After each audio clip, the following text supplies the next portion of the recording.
विश्वानि देव सवितर्दुरितानि परासुव यद्भद्रं तन्न आसुव। ॐ शान्तिः शान्तिः शान्तिः। బంధువులారా, ఈరోజు మనం కార్తీక పౌర్ణమి శుభ దినం అని దేశమంతా భావిస్తూ ఉంటారు. మరి దీపాలు వెలిగించి మురిసిపోతుంటారు. కార్తీక పౌర్ణమి లక్ష దీపోత్సవం అని కూడా చేస్తున్నారు హైదరాబాద్లో కొన్ని చోట్ల. మరి దీపం కంటే గొప్పది యజ్ఞం. ఆ యజ్ఞ పరంపర పోయింది కాబట్టి దీపమే గొప్పది అనుకుంటున్నాం. కానీ ఆ యజ్ఞాన్ని మొదలు పెట్టడానికి మొట్టమొదలు మనం ఏం చేస్తాం? దీపమే వెలిగిస్తాం. ఆ దీపం యొక్క అగ్నితోటే ఆ కుండంలో సమర్పిస్తాం, అగ్ని స్థాపన చేస్తాం. దీపం అనేది లఘు రూపం, చిన్న రూపం. యజ్ఞం అనేది విస్తృతమైనటువంటి. కాబట్టి యజ్ఞంలో సమిధలు కావాలి, నెయ్యి కావాలి, హవన సామాగ్రి కావాలి, పరమాన్నం కావాలి, కర్పూరం కావాలి, కుడుకలు కావాలి, రకరకాల వస్తువులు అవసరం. దీపానికి ఏం అవసరం లేదు. ఒక ఒత్తి, నూనె, ఒక ప్రమిద, అగ్గి పెట్టామంటే వెలిగించేస్తాం. చాలా తేలిగా అయిపోయే దీపం. మరి కష్టం అంటే వచ్చి కూర్చున్నారు మీరు, మొదలు మరి సమిధలు కావాలి. నిన్న పాపం సమిధలు కొట్టించారని సమిధలు ముక్కలు చేయించాలి కదా, తగ్గట్టుగా సామాగ్రి కలపాలి. కలిపారు, అందులో బెల్లము, మూలికలు, తర్వాత అన్ని రకరకాలన్నీ కలిపారు, నెయ్యి కోసి కలిపారు. అలాగా రకరకాల ఏర్పాట్లు చేసుకోవాల్సి ఉంటుంది యజ్ఞానికి. దీపానికి ఏమీ లేదు పెద్దగా. ఒక ఒత్తి, ఒక ప్రమిద, కాస్త నూనె, నెయ్యి ఉంటే అయిపోతుంది. బట్ అందుకోసమే దీపము కంటే యజ్ఞం గొప్పదని చెప్పారు. ఎందుకంటే దీపం తొందరగా అయిపోతుంది, కానీ యజ్ఞం చేయాలంటే ఇక్కడ ప్రిపరేషన్ కావాలి, చాలా ఏర్పాట్లు చేయవలసి ఉంటుంది. గాలికి అయిపోదు యజ్ఞం, ఇలా అనుకోగానే అలా అయిపోదు, గుర్తుపెట్టుకోండి. అందుకే యజ్ఞం అనేది ఉత్తమోత్తమ కర్మ అన్నారు. దేంట్లో ఎక్కువ కష్టం ఉంటుందో అది గొప్పది, గుర్తుపెట్టుకోండి. తేలిగా అయిపోయింది గొప్పదనరు. ఎవరో కన్న బిడ్డను తెచ్చి పెంచుకుంటే మంచి పనే, కానీ అది గొప్ప కాదు. తను స్వయంగా బాధలు నొప్పులు పడి ఆ బిడ్డను కన్ని పెంచితే అది గొప్ప. కన్న తల్లి అంటారు. కన్న తల్లి కంటే పెంచిన తల్లి ప్రేమ గొప్పది అంటూ ఉంటాం మనం. కానీ బిడ్డను కనడంలో అనేక కష్టాలు ఉంటాయి. కాబట్టి యజ్ఞము చేయాలంటే కష్టము, తప్పదు.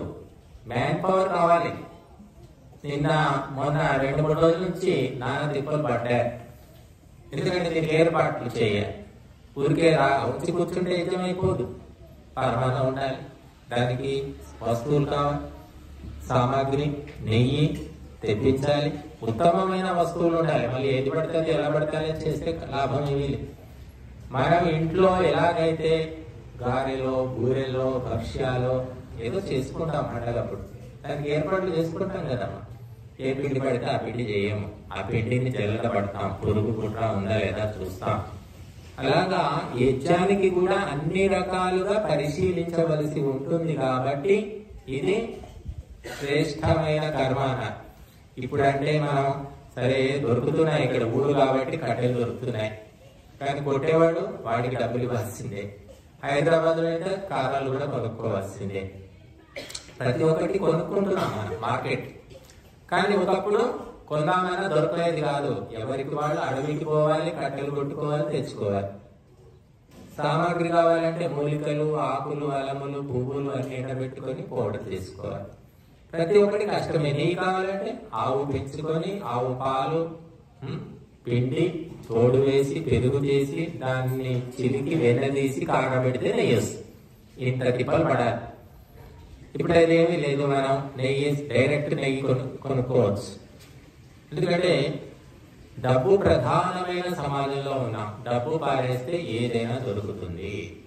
కానీ అందుకోసమే సరే డబ్బు పారేసినా పని బోలెడు ఉంటుంది. ఇక్కడ మన డబ్బుతో వస్తువులు తెచ్చినా కూడా ఎద్దకుండా మలుకుందా, దాని ముగ్గులు పెట్టాలి, బొట్లు పెట్టాలి, పువ్వులు పెట్టాలి, ఎంత పని.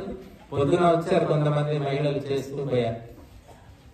కాబట్టి అనేక మంది సహకారం ఉంటేనే యజ్ఞం అవుతుంది. ఎవరు లేకపోయినా ఒంటరిగా కూర్చొని దీపాలు పెట్టుకోవచ్చు. మనం ఎంత చదవైతే అన్ని దీపాలు.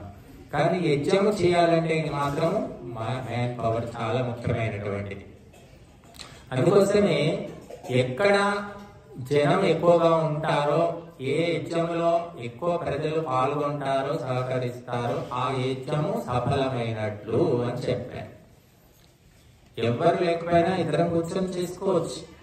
కానీ ఎక్కువ మంది పాల్గొంటే ఆ యజ్ఞము సఫలమవుతుంది, గుర్తింపుకు వస్తుంది. ఒక గురువు ఒక శిష్యుడు ఉంటే పాఠం చెప్పుకోలేమా? పాఠం చెప్పుకోవచ్చు, పాట కూడా పాడుకోవచ్చు. పాడేవాడు వినేవాడు ఒకడు ఉన్నా కూడా సరిపోతుంది. కానీ ఎక్కువ మంది ఉన్నప్పుడు ఎక్కువ మందికి లాభం జరుగుతుంది, ఎక్కువ మందికి మంచి జరుగుతుంది. కాబట్టి ఎక్కువ మంది పాల్గొనాలి అని చెప్పారు. నిన్న రాజిరెడ్డి గారు, ఈయన నరసారెడ్డి కూర్చొని ఫోన్లు చేసి చెప్తా ఉన్నారు. అందరికి వాయిస్ మెసేజ్ మేము పంపించాం. అయినప్పటికీ కూడా మళ్ళీ కొంతమందికి ఫోన్లు చేసి రండయ్య పాల్గొనండి అయ్యా, పుణ్యం వస్తుంది, లాభం ఏదో చెప్తా ఉన్నారు. పాపం బతిలాడవలసి వస్తుంది. చూడండి ఎంత విచిత్ర పరిస్థితి. ఇటువంటి ఉత్తమ కర్మ చేసేవాళ్ళే లేరు, చేయించేవాళ్ళు అసలే లేరు, చెప్పేవాళ్ళు లేరు. కానీ దాని విలువ తెలుసుకునే వాళ్ళు చాలా తక్కువ మంది. అందుకే బతిలాడవలసి వస్తుంది. కాబట్టి యజ్ఞము మన దేశం యొక్క అసలైన సంస్కృతి, త్యాగమయమైన సంస్కృతి. ఇది దేవతల సంస్కృతి. యజ్ఞం అనేది చేయాలి అంటే త్యాగ భావన కావాలి. అందుకే యజ్ఞం చేయాలంటే 100 మంది, 1000 మంది, 1,00,000 మంది రావాలి. యోగం చేసుకోవడానికి అవసరం ఒక్కరిమే కూర్చొని కింద మీద కాళ్ళు చేతులు పైకి కిందికి చేసి ఏదో యోగా చేసుకోవచ్చు.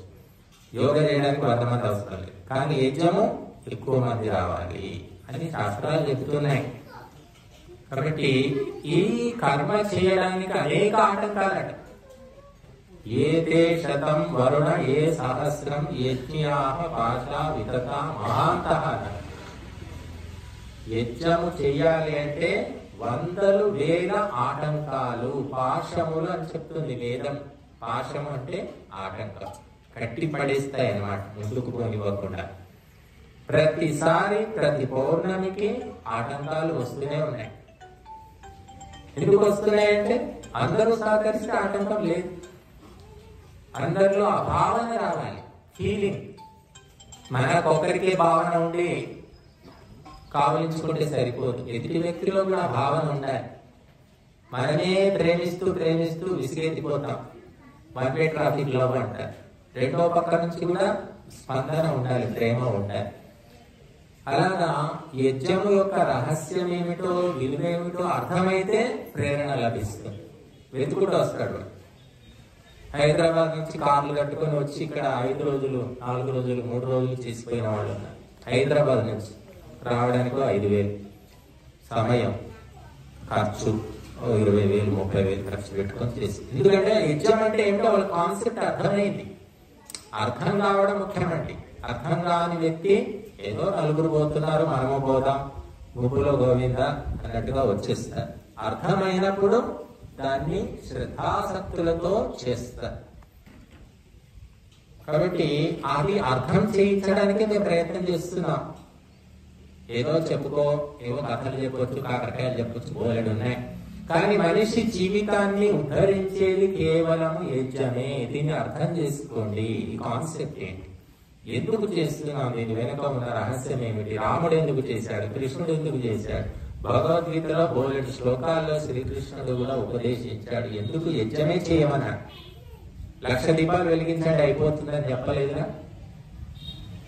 కాబట్టి దీని విలువ తెలుసుకోకపోవడం వల్ల నష్టపోతున్నారు. గంగలో మునిగితే గంగకు లాభం లేదమ్మా. గంగలో మునగకపోతే ఎవరికి నష్టము? మునిగని వాళ్లకు నష్టం. మునిగితే ఎవరికి లాభము? గంగకు కాదు, మునిగిన వాడికి లాభం. ఈ సత్యము తెలుసుకోవాలి. మనం ఇక్కడ యజ్ఞం చేస్తున్నామంటే యజ్ఞానికి కాదు లాభము, మనకు లాభం అవుతుంది. గంగలో మునగకపోయినా మునిగినా గంగ ప్రవహిస్తూనే ఉంటుంది. మీరు 1000 మంది మునిగినా గంగ తనను తాను పవిత్రం చేసుకుంటుంది. ఎవరు దాన్ని మళ్ళీ పోయి పవిత్రం చేయాల్సిన పనిలే. కాబట్టి యజ్ఞము ఎందుకోసం పుట్టింది అంటే అయం యజ్ఞో జనతాయై కల్పతే. యజ్ఞము పుట్టిందే ప్రజలను ఉద్ధరించడానికి, బాగు చేయడానికట. మరి నేను ఉద్ధరిస్తాను రండి మొర్రో అంటుంది ఈ అగ్నిదేవుడు. ఎవరు? స్కూల్ ఎందుకు పెడతారు?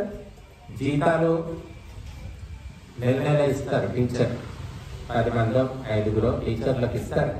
10 మంది విద్యార్థులున్నా జీతం వస్తుంది, 100 మంది ఉన్నా జీతం వస్తుంది, 500 మంది విద్యార్థులు స్కూల్ మొత్తంలో ఉన్నా జీతం వస్తుంది.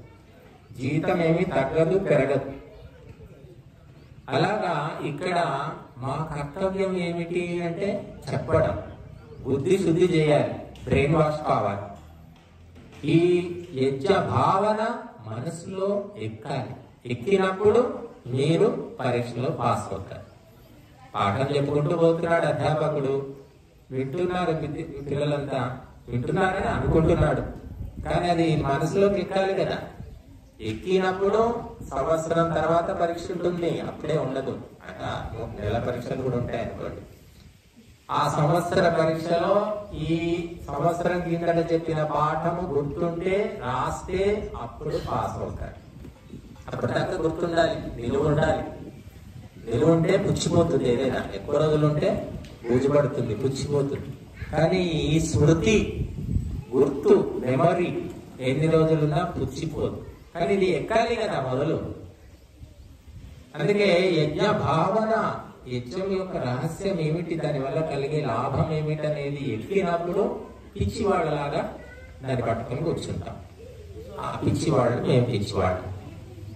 ఎన్నో ఉన్నాయి భారతదేశంలో. పూజలు, పురస్కారాలు, అర్చనలు, తీర్థాలు, క్షేత్రాలు, దేవతలు, బోలెడు మంది ఉన్నారు.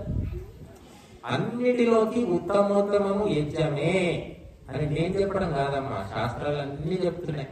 ఆ చెప్పేది నేను చెప్తున్నా. కాబట్టి ఇటువంటి మహత్తరమైన కార్యంలో పాలు పంచుకుందాం. ఊరికే యజ్ఞంలో దంపతులుగా కూర్చోవడం కాదు, ఊరికే అలా వచ్చి దూరంగా కూర్చొని గాలి పీల్చుకున్నా కూడా అత్యంత పుణ్యప్రదము, ఆరోగ్యకరము అని శాస్త్రాలు చెప్తున్నాయి. కొందరు పాఠం చెప్తూ ఉంటారు, విద్యార్థులు వింటూ ఉంటారు. ఎవరో విద్యార్థి కాని వ్యక్తి పక్కన ఏదో విని ఆ పాఠం నేర్చుకుంటాడు. విద్యార్థులకేమో నిద్ర వస్తూ ఉంటుంది. విద్యార్థి కాని వ్యక్తి విని నేర్చుకొని బాగుపడ్డ వాళ్ళు ఉన్నారు చరిత్రలు. కాబట్టి వీటన్నిటికీ ఒకటే కారణం, శ్రద్ధాసక్తులు అని చెప్తారు. శ్రద్ధ, ఆసక్తి. కాబట్టి శ్రద్ధాసక్తులు ధార్మిక విషయాల్లో పెంపొందించుకోవాలన్నమాట. లౌకిక విషయాల్లో, భౌతిక విషయాలు అందరికీ ఉంటుంది శ్రద్ధ. ఒక చీర కొనుక్కోవాలంటే ఆ చీరకు మ్యాచింగ్ బ్లౌజ్, అదే సేమ్ కలర్ కోసం 3 గంటలు 4 గంటలు తిరిగే వాళ్ళు ఉన్నారు. ఎక్కువ కూడా తిరగవచ్చు చాలా మంది మహిళలు. ఎందుకంటే ఏదో ఆయన సంవత్సరానికి ఒకసారి కొనిస్తాడు, నెలకోసారి కొనిస్తాడు, పాడా ఒకటేదో మంచి తీసుకుందాం, మంచి డిజైన్, మంచి కలర్ అని చెప్పేసి పాపం ఆమె ఒక్కతే కాకుండా వాళ్ళ చెల్లెనో చిన్నమ్మనో ఎవరినో వెంట తీసుకొని పోతుంది. 4-10 షాపులు తిరుగుతారు, 100 చీరలు తీయిస్తారు. అందరూ కాదు, కొంతమంది అయితే ఎన్నో చీరలన్నీ ఇంకా తీయిస్తారు. పాపం వాళ్ళు తిట్టుకుంటారో ఏమిటో మనకి తెలియదు. చివరికి ఒకటే సెలెక్ట్ చేసేది. అంత శ్రద్ధ ఉంది మనకు బట్టలు సెలెక్ట్ చేసుకునేటప్పుడు. అందుకే ఈ మధ్య ఏం చేశారంటే పుట్టింటి వాళ్ళ బట్టలు పెడితే కూడా ఏమో దాన్ని మెచ్చుతుందో నచ్చుతుందో మనకెందుకు, ఇదిగో 1000 రూపాయలు ఈ 2000 తీసుకొని ఇష్టం వచ్చిన రంగు తెచ్చుకోవి అని చెప్పేసి వాళ్ళ మీద వదిలిపెట్టేస్తున్నారు. భర్తలు కూడా అంతే, నువ్వే ఇష్టం వచ్చింది తెచ్చుకొని తెస్తే నువ్వు నచ్చవు మెచ్చవు అని భర్త భార్య గాని, భార్య భర్త గాని అలాగా కొంతమంది వదిలిపెట్టేస్తారు. కొంతమంది ఏదో ఒకటే ఇచ్చేసి అని పట్టించుకోరు, చాలా తక్కువ మంది ఉంటారు అలా. కానీ అక్కడ శ్రద్ధ ఉన్నట్టు ధర్మ విషయాల్లో శ్రద్ధ ఉంటే అప్పుడు ఆత్మోన్నతి కలుగుతుంది, మన ఆత్మలో వికాసం కలుగుతుంది, ప్రకాశం కలుగుతుంది. దాన్ని బట్టే, శ్రద్ధను బట్టి, చెప్పడాన్ని బట్టి కాదు. చెప్పింది విని నెత్తికెక్కించుకుంటే అది శ్రద్ధ అంటారు. పనికిమాలిన ముచ్చట్లు బోలెడు గుర్తుంటాయి మనకు. ఎప్పుడో 10 ఏళ్ల కింద తిట్టిన తిట్లు గుర్తుంటాయి. చచ్చిపోయేటప్పుడు కూడా గుర్తుపెట్టుకునే వాళ్ళు ఉన్నారు. ఆ పగతోటి ఆ గుర్తు పెట్టుకొని మొహం తిప్పుకొని చనిపోతే కూడా పోని వాళ్ళు, మాట్లాడని వాళ్ళు ఉన్నారు. సరే, పోట్లాడంది నేను అనుకోండి, మాట్లాడకుంటే అది మంచిదే. కానీ తిట్టారని పోట్లాట పెట్టుకునే వాళ్ళు కూడా ఉంటారు. కొంతమంది సర్లే ఎందుకు లేవనకని దూరంగా ఉపేక్షగా ఉంటారు. కనుక మనం ఏది గుర్తు పెట్టుకోవాలంటే శ్రద్ధను బట్టి గుర్తుంటాయి. అందరికీ ఒకే పాఠం చెప్తే ఒకడు ఫస్ట్ క్లాస్ ఎందుకు వస్తున్నారు, ఒకరు సెకండ్ క్లాస్ ఎందుకు వస్తున్నారు చెప్పండి. మీరందరూ కూడా ఈ ఊళ్ళో పిల్లల్ని తీసుకెళ్లి స్కూల్లో, హాస్టల్లో చేర్పిస్తున్నారు. 1,00,000-1,50,000 కడుతున్నారు. ఉన్నవాళ్ళు కడుతున్నారు, లేని వాళ్ళు కడుతున్నారు. 1,50,000 మినిమం. ఎందుకు కడుతున్నారు? చదువు ఇక్కడ చెప్పట్లేదా? అంటే ఇంకా బాగా చదువుకోవాలి, ఇంకా ఎక్కువ తెలివి రావాలి అనే ఉద్దేశమే కదా. ఏ తల్లికైనా ఏ తండ్రికైనా అంతే ఉంటుంది. డబ్బులు ఎక్కువ పోయినా పర్వాలేదు, వాడు బాగుపడాలి. మాకు కూడా అంతే. ఏదో గంట సేపు వచ్చేసి వెళ్ళిపోయినా పర్లేదు, కానీ ఆ గంట సేపట్లో ఒక 10 వాక్యాలు, ఒక వాక్యం మీద నెత్తికి ఎక్కిందా అన్నది మేము ఆలోచిస్తాం. ఎక్కితే ప్రవర్తనలో మార్పు వస్తుంది. కాబట్టి ఈ కార్తీక పౌర్ణమి కాకుండా ప్రతి పౌర్ణమికి మనం ఈ సామూహిక యజ్ఞ కార్యక్రమాలు ఎందుకు పెట్టుకున్నామంటే, ఏం పెట్టుకోకపోతే ఎవరు వచ్చి తిట్టేవాళ్ళు ఏం లేరు, పెట్టుకుంటే పొగిడి కిరీటం పెట్టేవాళ్ళు కూడా లేరు. ఇది మన పిచ్చికి మనం చేసుకుంటున్నది. ఈ పిచ్చి ఎందుకంటే అందరూ బాగుపడాలి, అందరికీ రహస్యం తెలియాలి, ఈ యజ్ఞం యొక్క మార్గంలో నడవాలి అనేటటువంటి ఆలోచనే. ఇది బలవంతంగా అంటగట్టేది కాదు, బలవంతంగా చెబితే తెలిసేది కాదు. శ్రద్ధాసక్తులను బట్టే తెలుస్తుంది. అందరికీ కళ్ళున్నాయి, అందరికీ కాళ్ళున్నాయి, చెవులున్నాయి, నోరుంది. ఈ ప్రపంచాన్ని అందరూ చూస్తున్నారు. కానీ ఈ ప్రపంచం యొక్క రహస్యము తెలుసుకున్న వాళ్ళు కొద్దిమందే. వాళ్ళనే సైంటిస్టులు అంటున్నాం, శాస్త్రజ్ఞులు అంటున్నాం. వాళ్ళకే తెలుస్తుంది. మనం అందరం సెల్ ఫోన్ వాడుతున్నాం.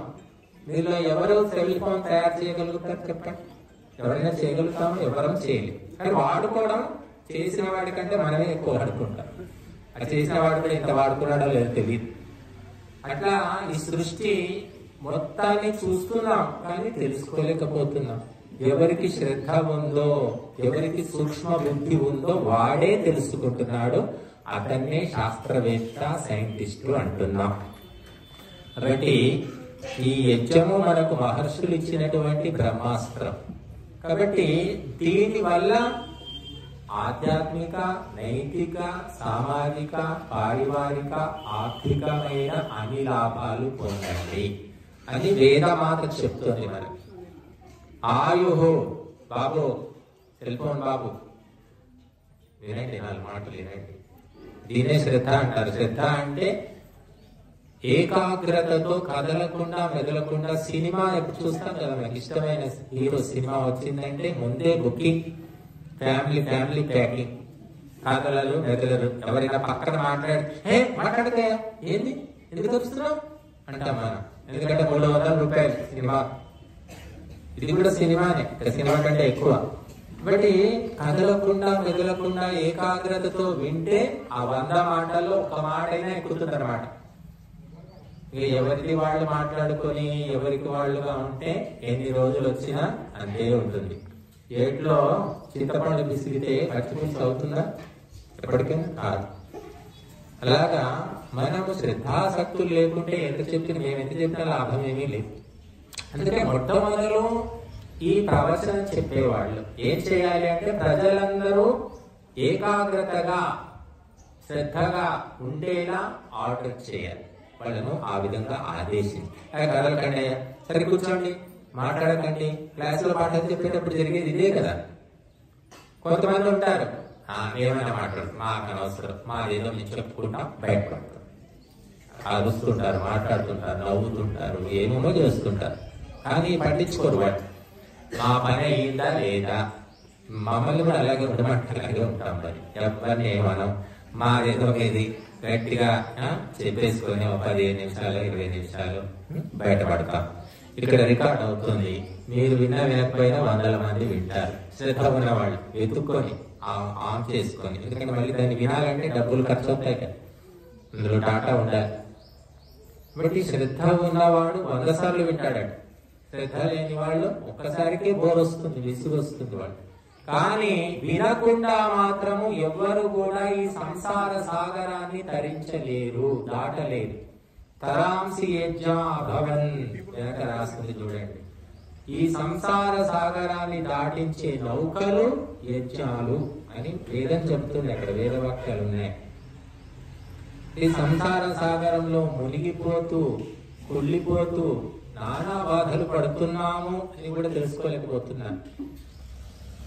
ఎందుకంటే 10 సార్లు చేస్తే అలవాటు, 10 సార్లు చేస్తే పొరపాటు, 100 సార్లు చేస్తే అలవాటు అన్నారు. అలాగా సంసారం అనేది ఒక పెద్ద సాగరము అని చెప్పారు. సంసారము స్వర్గం అని కూడా చెప్పారు. ఎంత స్వర్గమైనా అందులోంచి బయటపడమని చెప్పారు. మన కర్తవ్యం నిర్వహించుకొని బయటపడాలి. బయటపడాలంటే యజ్ఞం అనే నౌక అవసరం. ఈ నౌక లేకుండా ఎవరు బయటపడలేదు. కాబట్టి ఈ కార్తీక పౌర్ణమి రోజు విశేషంగా మనం ఇక్కడ సామూహిక యజ్ఞ కార్యక్రమాలు, ఎందుకంటే సామూహిక యజ్ఞ భావన అనేది ప్రజల లోపల మేలుకొనాలి, జాగృతం కావాలి. స్కూల్కు పోయిన పిల్లవాడు చూడండి, వాడు పాస్ కాకపోతే కనీసం పాస్ కాకుండా ఫెయిల్ అయినా సరే వాడిని ఏదో ప్రమోట్ అని 2వ తరగతికి పంపిస్తూ ఉంటారు. మార్కులు తక్కువ వచ్చినా సరే స్కూల్లో చదివిస్తూ ఉంటారు. ఎందుకంటే చదివి వాడికి ఏమైనా తెలివి రావచ్చేమో, కనీసం మార్కులు రాకపోయినా తెలివైనా వస్తుంది కదా, 4 పిల్లలతో తిరిగి అనుకుంటారు. అలాగా మేము కూడా అలాగే అనుకుంటాం. అందరికీ శ్రద్ధ రాకపోయినా ఎవరో 3 4 ఎవరికో ఉంటుంది, వాళ్ళకైనా వస్తుంది, వాళ్ళైనా తెలుసుకుంటారు కదా అనుకుంటాం. అంటే అందరికీ రాదు. మా గురువు గారి దగ్గర 100 మంది, నేను పోయినప్పుడు 100 మంది విద్యార్థులు చదువుకునేవాడు. అది 30 ఏళ్ల పాటు, 30 40 ఏళ్ల పాటు ఆయన పాఠాలు చెప్పారు. 30 40 ఏళ్ల పాటు ఒక్కొక్క తరగతిలో 100 మంది అంటే ఎన్ని వేల మందికి చెప్పుకుంటారు ఆలోచించారు. కానీ ఎంతమంది మిగిలారు చివరికంటే నేను ఒక్కటి మిగిలాను. వేల మంది 30 ఏళ్ల పాటు చెప్తే ఒక్కరు మిగిలే తెలుసుకునేవాడు. అంటే ఈ ఆధ్యాత్మికమైన ధార్మికమైన మార్గంలో ఉండేవారు, తెలుసుకునేవారు చాలా తక్కువ మంది ఉంటారు. మాకు తెలిసినా చెప్పక తప్పదు. స్కూల్ మొత్తానికి ఒకడే ఫస్ట్ క్లాస్ వస్తాడు, 100 మంది ఏం రారు కదా. అయినా కూడా ఆ ఒక్కడి కోసం, ఆ ఒక్కడితోటే స్కూల్కి పేరు వస్తుంది, ఆ ఒక్కడితోటే ఆ ఇంటికి పేరు వస్తుంది, వంశానికి పేరు వస్తుంది. ఆ ఒక్కడి కోసమే ఈ సృష్టి మొత్తం నడుస్తున్నది కూడా. ఆ మోక్షము పొందేవాడు, స్వర్గం పొందేవారు 100 వేలేం లేరు, ఎవరో ఒక్కరే ఉంటారు. దేశానికి ప్రధానమంత్రులు ఎంతమంది ఉంటారమ్మా? ఒక్కరే ఎందుకు ఉంటారు? ఇన్ని కోట్ల జనాభా 10 మంది ఉంటే నష్టమేమో. ఎవరు అనుకోరాల. ఒక రాష్ట్రానికి ఒకడే ఎందుకు ముఖ్యమంత్రి ఉండాలి? 10 మంది ఎందుకు ఉండకూడదు? ఒక ఇంటికి యజమాని ఒకడే ఎందుకు ఉండాలి? అంటే ఒక్కడి కోసమే, ఆ ఒక్కడితోటే, ఒకే పరమాత్మతోటే ఈ ప్రపంచమంతా నడుస్తుంది. ఒక యజ్ఞముతోటే మన జీవితాల ఉద్ధరణం జరుగుతుంది. అందుకే రాముడు అడవికి పోయాడు, అయోధ్యను వదిలిపెట్టాడు, సంపదలు వదిలిపెట్టాడు, సింహాసనం, కిరీటం, బంధుమిత్రులందరినీ వదిలిపెట్టాడు. కానీ యజ్ఞాన్ని మాత్రం వదిలిపెట్టలేదు. అడవిలో 14 ఏళ్లు ఉదయం సాయంత్రము రాముడు, సీత, లక్ష్మణులు అగ్నిహోత్రం చేసుకున్నారని రామాయణంలో ఉందండి. అందుకని సీతారాములను మనం దేవతలుగా పూజిస్తున్నాం. ఎన్ని కష్టాలు ఎదురైనా ఈ అగ్నిహోత్రం వదిలిపెట్టలేదు వాడు. మనము మరి కష్టాలు వదిలించుకోవడానికి చేయడం లేదు, సుఖాలు పొందడానికి చేయడం లేదు. ఇప్పుడు ఈ పూటకు సుఖంగా ఉన్నాం చాలే అనుకుంటున్నారు. కానీ మహాపురుషులు ఎన్ని కష్టాలు వచ్చినా ధర్మ మార్గాన్ని వదిలిపెట్టలేదు. మనకి ఏ కష్టం లేకపోయినా ధర్మ మార్గంలో నడవడానికి మనకు శ్రద్ధ ఉండడం లేదు. అది వాళ్లకు మనకు తేడా. పాండవులకు కష్టాలు వచ్చే పాపం అడవులకు పోయారు. మరి అక్కడ వాళ్ళు కూడా అగ్నిహోత్రం చేసుకున్నారని భారతంలో ఉంది. ఊరికే అడవిలో ఏదో హనీమూన్ లో తిరిగినట్టు తిరగలే వాళ్ళు. ప్రతిరోజు అగ్నిహోత్రమే. అందుకే దేవతలు అంటారు. చాలా మందికి తెలియదు, పాండవులకు కూడా గుళ్ళు పెట్టి పూజిస్తారు. మన తెలుగు ప్రాంతంలోనే మీరు రాయలసీమ చిత్తూరు నెల్లూరు జిల్లాలకు వెళితే ద్రౌపదికి గుడి ఉంటుంది, ధర్మరాజుకు గుడి ఉంటుంది. ద్రౌపది అని పేరు కూడా పెట్టుకుంటారు. ఇక్కడ మనం ఎవరైనా పెట్టుకుంటాం అసలు? అంటే వాళ్ళు దేవతలు, కష్టాలను ఎదిరించి మరి ధర్మాన్ని తప్పకుండా నడుచుకున్నారు కాబట్టి దేవతలయ్యారు. మనకి ఇప్పుడు కష్టాలు ఏం లేవు, ఎప్పటికీ ఉండవని చెప్పలేం. ఎప్పటికేదో సుఖంగా ఉందాం, ఆరోగ్యం బాగానే ఉంది, అన్ని బాగా. ఎప్పటికీ సుఖంగా ఉండడానికి, రాబోయే జన్మల్లో కూడా సుఖంగా ఉండడానికి మనం ధర్మ కార్యం చేసుకోవాలి. ఆ ప్రేరణ కోసం ఇక్కడ మనం ఇదంతా చేయడం. కాబట్టి యజ్ఞము వల్ల ప్రపంచంలో ప్రతి ప్రాణికి, ప్రతి లోకానికి, ప్రతి దేవతకు ఈ మంచి జరుగుతుంది. కాబట్టి మనం ఈ యజ్ఞాన్ని తప్పకుండా చేసుకోవాలి. అది మన పరంపర. మనం పరమాన్నం వండి ఆహుతిచ్చాం, ఎవరికి వాళ్ళు వండుకొని తింటే అదే రోగమైపోతుంది, దేవతలకు సమర్పిస్తే అది అమృతం అవుతుంది అని చెప్పారు. కాబట్టి ఇటువంటి మహత్తరమైన పరంపరలో మనం జన్మించాం ఈ దేశంలో. మన దేశం యొక్క బ్యాక్గ్రౌండ్ ఏంటి అసలు అంటే ఇదే బ్యాక్గ్రౌండ్. త్యాగము, సమర్పణము, దానము, సేవ, ఐకమత్యము. పక్కవాడు మనకి ఏమిస్తున్నాడని లెక్కలు వేసుకొని చేసేది దానం కాదు. కాబట్టి అటువంటి పరంపర మనది. కర్ణుడు చచ్చే ముందు కూడా కవచ కుండలాలు దానం చేశాడు, లేకపోతే బంగారు పన్ను తీసి దానం చేశాడని మనం చదువుతాం. బలి చక్రవర్తి మొత్తము భూమండలాన్ని దానం చేశాడు, చదువుతాం. దధీచి వెన్నెముక దానం చేశాడట. శివి చక్రవర్తి తోడ కోసి ఇచ్చాడు ఒక పావురం కోసమని. ఇలాంటి కథలు మనం చాలా చిన్నప్పటి నుంచి వింటాం. అన్ని దానం గురించి, త్యాగం గురించే. విని విని కొంత మనలో కూడా వచ్చాయనుకోండి, కొంచెం పెరగాలి. మనం స్థాయి పెరిగిన కొద్దీ పెరగాలన్నమాట. లక్షాధికారి ఉన్నప్పుడు నువ్వు 1000 రూపాయలు దానం చేసావు, సంతోషం. కోటీశ్వరుడు అయ్యాక ఏం చేస్తున్నావు? ఎంత దానం చేయాలి? 100 రూపాయలు దానం చేస్తున్నావు. ఇది డెవలప్మెంట్. చాలా మందిని మేము చూసాం, 20-30 ఏళ్ళుగా ఎంతో మంది మాకు పరిచయం. ఏమీ లేనప్పుడు పాపం ఎంతో కొంత దానం చేస్తూ ఉంటారు. డబ్బులు పెరిగిన తర్వాత మాత్రం పిసినారులు అయిపోతారు. అదొక రకమైన మనస్తత్వం. కాబట్టి డబ్బు పెరిగిన కొద్దీ దానము కూడా పెరిగితే ఆ డబ్బు నిలుస్తుంది. డబ్బు పెరిగాక పిసినారి బుద్ధులు వస్తే మాత్రం ఇంకా ఉన్నది కూడా ఊడ్చుకొని పోతుంది. బట్టి స్థాయిని బట్టి 5వ తరగతిలో ఏ బుద్ధి ఉందో 10వ తరగతిలో అదే బుద్ధి ఉందా? 10వ తరగతిలో ఏ బుద్ధి ఉందో MA చదివినప్పుడు అదే బుద్ధి ఉందా? బుద్ధి పెరుగుతుంది కదా. ధనము పెరిగినప్పుడు దానం కూడా పెరగాలి.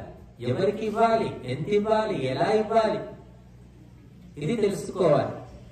కాబట్టి ఆ దానము గురించి వేదంలో బోలెడు మంత్రాలు ఉన్నాయి. అసలు ఏమి చదువు రాదు, మంత్రాలు రాదు, సంస్కృతి ఏమి రాకపోయినా సరే మీరు దానం చేయండి, దానముతోటి స్వర్గాన్ని పొందుతారని. అన్ని తెలిసి దానం చేయని వాడి కంటే ఏమీ తెలియకపోయినా దానం చేసేవాడు గొప్పవాడని వేదాలు చెప్తున్నాయి. కాబట్టి దానము గాని, సేవ కానివ్వండి, సమర్పణము, ఇవన్నీ చాలా గొప్ప విషయం, సూక్ష్మమైనటువంటి దివ్యమైన లక్షణాలని చెప్పారు. లక్ష్మణుడు ఎందుకు పోయాడు అడవికి?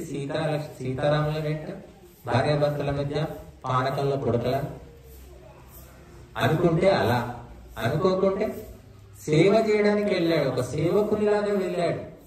అన్న వదినలకు సేవ చేయడం, అన్నకంటే చేస్తే చేయొచ్చు, వదినకు కూడా సేవ చేశాడు. అందుకని లక్ష్మణుడు, సీతారాములతో పాటు లక్ష్మణుడు ఉంటాడు మనకి ఎప్పుడైనా సరే. మళ్ళీ పక్కనే హనుమంతుడు ఉంటాడు. హనుమంతుడు కూడా సేవతోటే గొప్పవాడయ్యాడు. ఆయన సీతారాములకు సేవ చేశాడు ఆయన. కాబట్టి సేవ కూడా చాలా గొప్పదన్నారు. ఇక్కడ మనం కూర్చొని ఇంత చక్కగా చేసుకున్నాము ఏ ఆటంకం లేకుండా అంటే మేము వచ్చి మైకు పట్టుకొని చెబుతున్నాం. దానికి ముందు ఎంతో మంది వచ్చి సేవ చేస్తున్నారు. ఇక్కడ భాస్కర్ రెడ్డి, రాజిరెడ్డి, వీళ్ళంతా ఈ నలుగురు వచ్చి మన క్రాంతి, గంగాధర్, వీళ్ళంతా ఒక 6-7 ఉన్నారు అనమాట. వీళ్ళే విద్వాంసులు అంటారు. వీళ్ళే దిక్కు అనమాట. ఇంకా వాళ్ళు పోతే ఎవరు రావట్లేదు, చేయట్లేదు. ఇంకా చివరికి ఏమైందంటే వాళ్ళే చేస్తారు కదా, వాళ్ళు ఉన్నారు కదా, ఇంకా మనమే ఎందుకు, ఈ రకమైన ఆలోచనలు కూడా వస్తున్నాయి కొందరు. మీరు వచ్చి చేయండి అమ్మా, చేయండి. ఎవరు చేసినా అడ్డుకునే వాళ్ళు ఎవరూ లేదు. అందరూ చేయవచ్చు, అందరికీ పుణ్యం పొందొచ్చు. వాళ్ళే మూటలు కట్టుకొని పుణ్యం తీసుకుపోవాలని ఏం లేదు. కానీ ఒక 6, 7 ఎప్పటికీ కనబడేసరికి వాళ్ళు ఉన్నారు కాబట్టి మనం అవసరం లేదు, మనం ముందుగా చేసేది ఉంది, వాళ్ళు ఎట్లాగో ఉంటారు కదా అని ఇలాగ ఆలోచిస్తున్నారు. మనం ముందు పోతే వాళ్ళకి సహాయం చేయొచ్చు కదా, కొంత పని ఒత్తిడి తగ్గుతుంది అని కదా అని ఆలోచించడం. అంటే మనుషుల ఆలోచన విధానము మరి ఎందుకో అలా సంకుచితంగా ఉంటుంది. ఇప్పుడు పాజిటివ్ థింకింగ్ అన్నారు. ఎప్పుడు పాజిటివ్ గా ఆలోచించాలి. 4 ఉంటే ఇంకా 4 వస్తే పని తొందరగా అవుతుంది, బరువు తగ్గుతుంది కదా. ఆ రకంగా మనం ఆలోచించాలి. అప్పుడు ధార్మిక సంస్థలు ముందుకెళ్తాయి. ఇక్కడ 100 మంది వచ్చాలే, 10 మంది చాలే, ఎక్కువ మంది వద్దు అని ఎవరు అనుకోరు. 1000 మంది రావాలి, 10,000 మంది రావాలని మనం కోరుకుంటాం. ధర్మము ఎంతమంది పాల్గొంటే, ఎంతమంది వింటే, తెలుసుకుంటే అంత ముందుకు వెళుతుంది. కాబట్టి మీరందరూ కూడా ఇది మనందరిది, మాది అనేటటువంటి భావన ఉండాలి. పుట్టింటి వాళ్ళు దరిద్రులైనా, అప్పుల పాలైనా, ఎలా ఉన్నా కూడా ఆ కూతురు పుట్టింటి వాళ్ళు బాగుండాలని కోరుకుంటున్నాడు. వాళ్ళు పైసా ఇవ్వకపోయినా సరే అది కూతురు కోరుకునే భావన. అలాగా విద్వాంసులు ఏం కోరుకుంటారంటే, ఎవరైనా సేవ చేసినా చేయకున్నా, డబ్బులు ఇచ్చినా, దక్షిణ ఇచ్చినా ఇవ్వకపోయినా అందరూ బాగుండాలి, అందరూ బాగుపడాలని కోరుకుంటారు. విద్వాంసుల యొక్క లక్షణం అది. అంతేగాని ఆడబిడ్డ పుట్టింటి మీద మన్ను తీసిపోయేదు. విద్వాంసులు ఎప్పుడూ కూడా అందరూ బాగుపడాలి అని ఆలోచిస్తారు. అది అర్థం కావడం కష్టం. కాబట్టి మేము కూడా కోరుకునేది ఒకటే. కాబట్టి మీరందరూ కూడా సమయ పాలన చెయ్యండి. ఎప్పుడే వచ్చినా సరే ఒక 15 నిమిషాల ముందే రావడానికి ప్రిపేర్ కండి.